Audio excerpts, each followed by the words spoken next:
He used to think the cruelest chains were made of iron, until she placed her hand on his chest and whispered, like a curse, "From now on, you belong to me, every breath." There are stories they don't teach in school. Chapters so dark, history skips past them with a polite smile. But somewhere, behind the rotting walls of an old southern plantation, you can still hear the echo of chains. And the moans that linger aren't from a woman, but from a black man, bound, violated, erased from memory. They called him Luke, a strong, quiet slave, well-behaved by white standards. But his obedience wasn't submission. It was fear, hammered so deep it lived in his blood. Luke wasn't the first, and he sure as hell wasn't the last. Here's the truth. In the shadows of slavery, white men weren't the only predators. Southern ladies, plantation wives, daughters of the elite, used the bodies of black men as tools to feed their power, to satisfy desires no one dared speak of. There's a story Harriet Jacobs once told about Luke, chained beside the bed of a sickly white woman, dressed in nothing but a thin shirt. So whenever she wanted him, all she had to do was call his name. No one stopped her. No one spoke up. Loneliness, he once said, is when you know, if you told anyone, no one would believe you, because you're a man, because you're black, and because she is a lady. Have you ever heard stories like this? If not, it's time you did. Her room always smelled of lavender and that expensive French perfume people say only royalty could afford. But to Luke, that place was a gilded cage, a place that devoured him night after night, while he still had to bow and smile when the sun came up. He wasn't locked behind bars, just a single chain, loosely fastened to the bedpost, light, but no one ever removed it. No one had to, because the real shackle was in the way she looked at him when she called his name. "Come here, Luke. The night's cold, and my bed feels empty." She spoke like she was offering him tea, gentle, polite, graceful, like any Southern lady should be. But every word from her mouth was a claw, tearing at what little was left of his humanity. When he first arrived, Luke was still a man. A year later, he was just a body, a tool, for her to unload her hunger, for power, for pleasure, and for revenge against a husband too sick to keep her in his bed. "You're better looking than all the white men around here, Luke. Your skin, like burnt honey. I don't need love. I just need to own." He used to tremble from fear. Now, he just felt hollow. No pain, no anger, just the feeling that his soul slipped out of his body every time she climbed on top of him and whispered things he never wanted to hear. "If I ever have a child, I'll teach it how to pick the right stock. The kind that listens. The kind with a straight back and full lips, like yours." And when she finally left the bed, Luke would curl into the corner of the floor, scrubbing himself raw with coarse cloth, as if peeling off his own skin could erase her scent. But it lingered. It always did. Like he belonged to something he didn't even have a name for. One night, after she fell asleep, he looked up at the cracked ceiling and whispered the words his mother once told him back home before he was sold. "To be a man is to hold on to your dignity, even when you've lost everything else." Luke let out a bitter laugh. Dignity? Here, it didn't die by the whip. It died by the kiss of a woman in a white dress. No one would believe him if he told them, because he was a man, and because she was a Southern lady. It wasn't just Luke. He didn't know that. Not until many years later, when a white man showed up at the barracks with nothing but paper and a pen. He sat down, opened his notebook and said, "Tell me, not history, the truth." His name was Captain Richard J. Hinton, a Union officer. But unlike the others who came and went, he had eyes that listened. An older black man stared at him for a long time, then finally whispered, voice trembling, "She used to call me to her room at night, after her husband died. Not to clean, to lie beside her." Then another man spoke, and another, like a door had finally creaked open, after decades of silence. They spoke of nights spent in their mistresses' beds, not out of love, not even lust, but because if they didn't obey, they'd be sold, or their mothers would be whipped to death. "I used to think I was the only man it happened to," one said, eyes wet. "But when you spoke, I realized we were all raped. We just never called it that." Hinton wrote everything down, pages soaked in sweat and the tears of men. He could never read those notes without feeling his throat tighten, not because of what they said, but because the shame had been buried so deep that when it finally surfaced, it didn't come out as words. It came out as a strangled cry. "They took our bodies," a younger man said. "But worse, they took our right to be believed, to be protected, to be called victims. Because in this world, men aren't supposed to be raped. Men are predators, not prey. And black men, they're seen as beasts. And how could a beast be forced by a white woman?" Still, Hinton kept writing. Then he'd light a cigarette, sit for hours, head in his hands.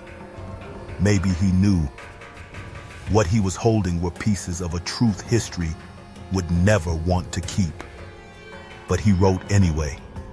"I've never met a black man," he once said, "who didn't carry a story like that. The only difference is some speak it, some bury it." Luke used to think nothing was more degrading than being his mistress's toy, until the day they made him breed with a woman he had never even spoken to. Her name was Dinah, young, petite, eyes round and wet, like the first rain of spring.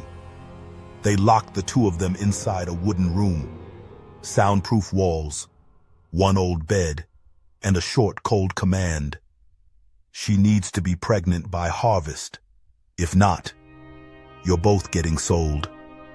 Luke sat there, heart pounding like war drums, not from desire, but panic. She curled up in the corner, dress torn, arms wrapped around her chest, and looked at him, not with fear, but with a shared shame. "I don't want to," she whispered. "But if I don't, they'll make my sister do it instead." He swallowed hard, stepped closer, then sat, keeping a distance between them. Each second dragged by like a tiny death. To them, we're animals.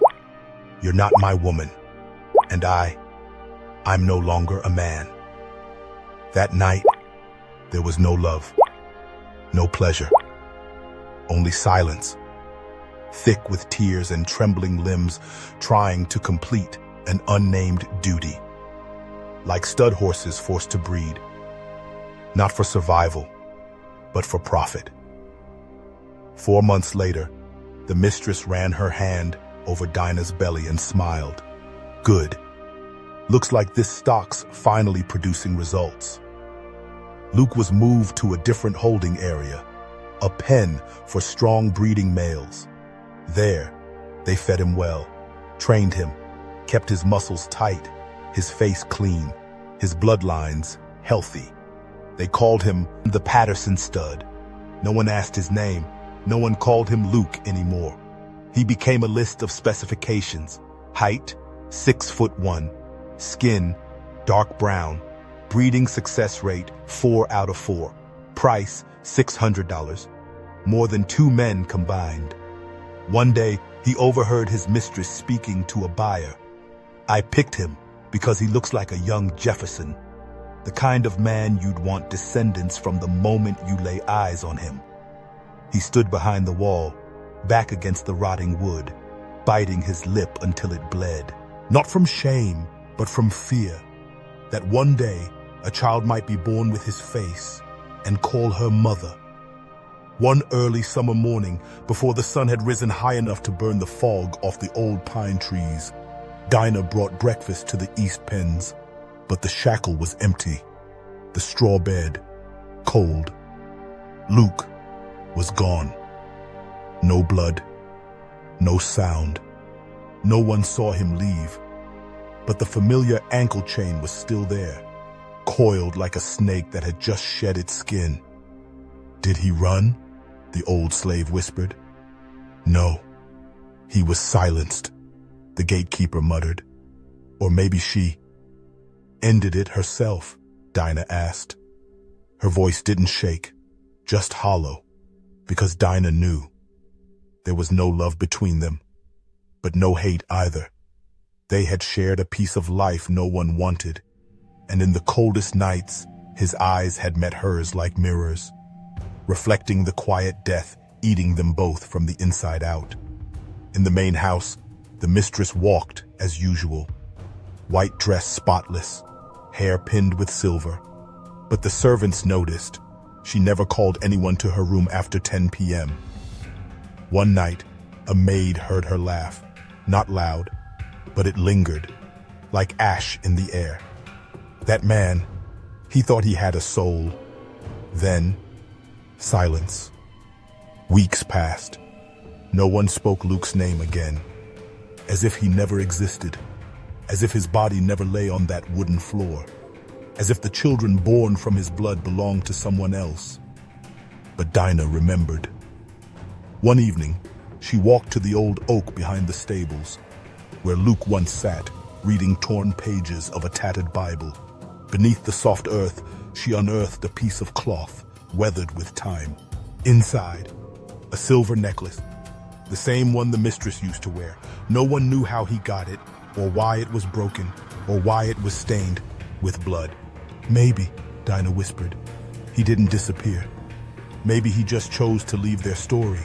And she buried the necklace again, quietly, like laying to rest a memory too painful to carry, but too sacred to forget. Years later, people spoke of a broad-shouldered black man living deep in the woods, tending wounds of those who dared to run. No one asked his name, but one child saw him and asked their mother, "Mama, why do his eyes look like he's remembering a dream no one else believes?" No one ever knew exactly where Luke went, but years later, an old notebook was found beneath a rotting floorboard in a crumbling shack near the swamps of Georgia. The leather cover was cracked, and on the first page, scrawled in shaky handwriting, were just 3 words: "I'm still here." No last name, no date.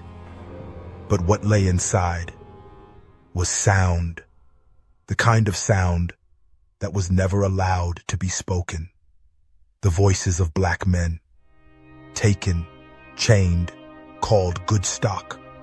The breathless gasps of nights where their bodies were stripped not for love, but to prove someone else had power over their skin.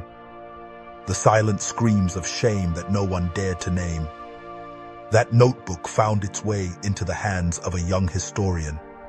She was black, from Atlanta, a Harvard graduate. But as she read those jagged lines, she wasn't a scholar anymore. She was the granddaughter of a history that had been strangled. I was a stud. I was chosen. No one asked if I wanted to be. I used to think, if I died, at least they'd call me by my name. Luke. They called me Luke, but they never once asked if it hurt. Her hands trembled as she closed the notebook. The air in the room turned heavy. "This isn't history," she said. "This is a cry. This is testimony. This is a collective soul of men who were never allowed to hear their own voices." That year, she launched a small exhibit. It was called Muted Sound. No paintings, no photos, just a dark room and audio recordings, read from the diary, male voices, low, ragged, each sentence beating like a heart that hadn't dared to speak in years. She laughed, while I cried. I begged, not for me, but for my sister. I'm still here. Visitors didn't speak. They just stood in silence, as if at a mass grave with no names on the stones. A 9-year-old black boy, after leaving the room, turned to his mother and asked, "Why didn't anyone talk about these things before?" She stared into the air, choked up, "Because they didn't want you to know that men can be broken, and a black man was never allowed to be soft." After the exhibit, people started saying Luke's name again, not as stock, not as a victim, but as a man, a soul, a voice, someone who stepped out from the shadows of history, not to be honored, but so others wouldn't be silenced anymore. And somewhere, deep in the woods where once only fugitives ran, an old man with silver hair sits by a stream. He doesn't speak. He just smiles as a group of black children laugh in the fading sunlight, because he knows their laughter is no longer chained. Some stories aren't just meant to be heard. They're meant to be remembered. Remembered for those who were never allowed to speak. Luke was one of them. And maybe, just maybe, there are still many others like him living quietly, hurting silently, with no name. If you've stayed with us this far, you're not just a listener. You're part of a memory coming back to life, a part of Tales of Black, where we tell the truths left out of textbooks, the voices that were silenced, the souls that were never named. Tap like if you felt a quiet knock at your heart. Leave a comment if you carry a story of your own. Share this episode with someone who's never been told that men can hurt too. And don't forget to subscribe to Tales of Black, where you don't just hear stories, you see yourself in them. We tell them, so no one is ever forgotten. See you in the next story.